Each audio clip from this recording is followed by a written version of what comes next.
अस्सलाम वालेकुम नाज़रीन, एसएस न्यूज़ सां गॾु आहियां आयशा सजाद। नाज़रीन, सभ खां पहिरीं हिकु नज़र हेडलाइंस ते। वफ़ाक़ी घरू वज़ीर राणा सनाउल्लाह चयो आहे त इमरान ख़ान जी ऐलाननि तारीख़ खां अॻु आर्मी चीफ जी मुक़ररी जो फ़ैसिलो थी चुको हूंदो। इमरान नियाज़ी आर्मी चीफ जी मुक़ररी जो तमाशो बणाइण जी कोशिश कई, जंहिंमें हू नाकाम वियो। रावलपिंडी में PTI जी तारीख़ जो सभ खां नंढो जलसो हूंदो।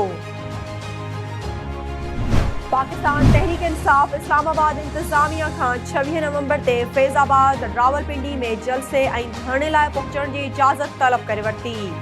डिप्टी कमिश्नर इस्लामाबाद खे ॾिनल ख़त में चयो वियो आहे त इस्लामाबाद जे मुख़्तलिफ़ रस्तनि खां फैज़ाबाद रावलपिंडी पहुचण जी इजाज़त ॾिनी वञे। तोशाखाना जा तोहफ़ा विकिरो करण में फरहा गोगी जी मदद कंदड़ समूरनि मुलविस किरदारनि ख़िलाफ़ कार्रवाई जो फ़ैसिलो। ज़रियनि जो चवणु आहे त पाकिस्तान हुकूमत फरहा गोगी जी UAE हुकूमत खां संदसि अचण जो रिकॉर्ड हासिल करे वरितो। रिकॉर्ड मूजिबि फरहा गोगी 2018 ऐं 2022 जे विच में केतिराई भेरा UAE जो दौरो कयो। फरहा गोगी जो पाकिस्तान छॾण जो को बि इमिग्रेशन रिकॉर्ड मौजूद कोन्हे।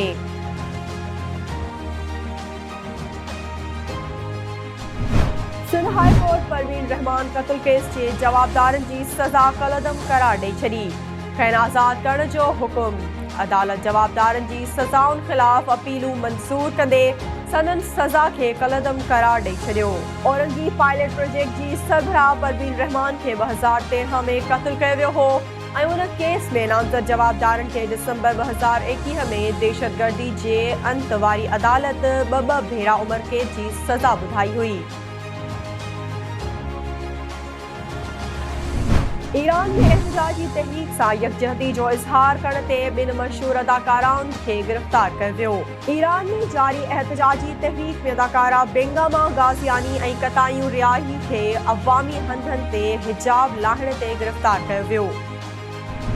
गाज़ियाबाद जे निजी स्कूल जो मालिक घरेलू मुलाज़िम औरत सां मुबैना ज़्यादती करण जे इल्ज़ाम हेठि गिरफ़्तार। ॻोठ नर्सरी जे रहवासी घरेलू मुलाज़िम औरत 18 वरियनि जी अफशा चौहान जी फ़रियाद ते पुलिस जी कार्रवाई। इल्ज़ाम हेठि आयल निजी स्कूल जे मालिक आसिफ आराई खे लॉकअप कयो वियो। जवाबदार पारां इल्ज़ाम बेबुनियाद करार। इंसाफ़ जो मुतालबो।